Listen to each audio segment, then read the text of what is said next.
Grijada og'riqni kamaytiruvchi bir nechta mashqlar bor. Uni kuniga bir necha daqiqada bajarib turish kerak. Shunda og'riqdan harakatingiz chegaralanmay og'riqlarni kamaytirib yurishingiz mumkin.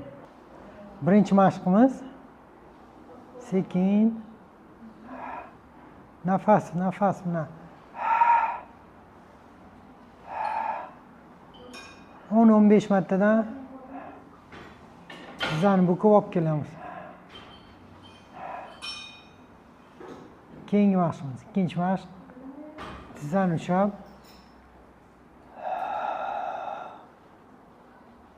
to'g'ri og'riydi. Qo'rqmasdan sekin cho'zishimiz kerak. Albatta nafas chiqarib.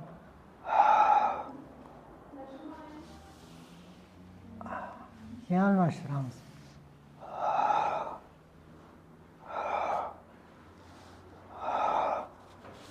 Maksimalni cho'zamiz.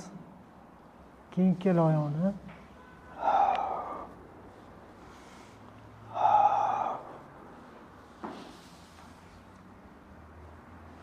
Keyin ichkariga imkoniyat boricha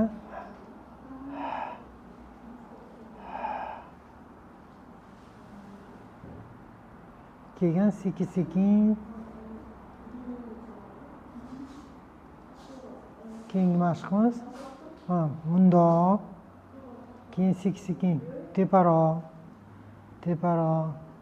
kundan kunga maksimal holatda mana shu holat bilan oxirida bundoq ko'tarilib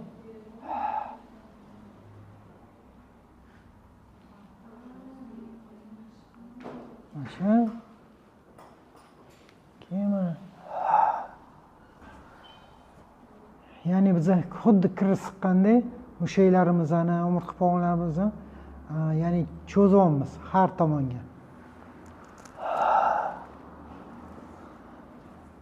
Bunda ahamiyat berilgan tos joyida turadi.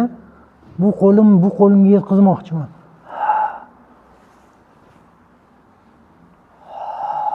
Nafas chiqarib.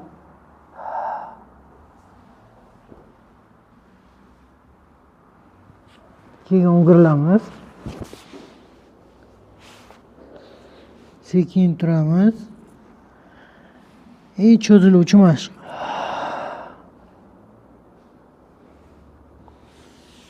Keyin bitta qo'l bilan, ya'ni bu bilan itaraman, bu bilan cho'zilaman.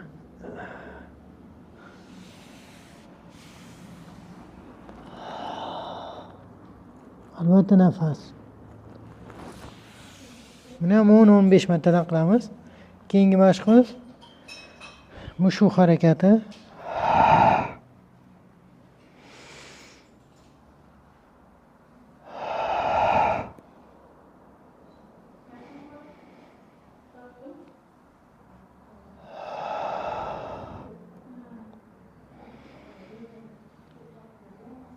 Buni ham 10-15 marta. Keyin cho'zilamiz.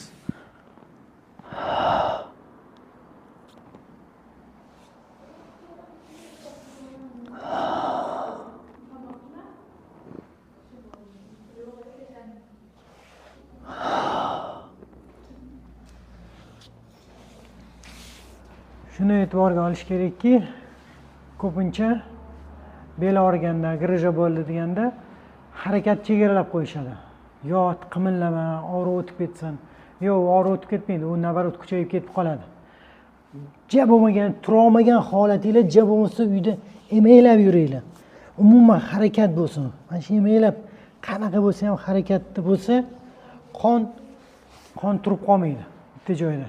Qon aylanishi kerak. Harakatinglar chegaralanib qolish kerak emas. Shundagina sizlar tezroq oyoqqa turib, o'shalar ishlab og'riqlar qo'yib yuboradi.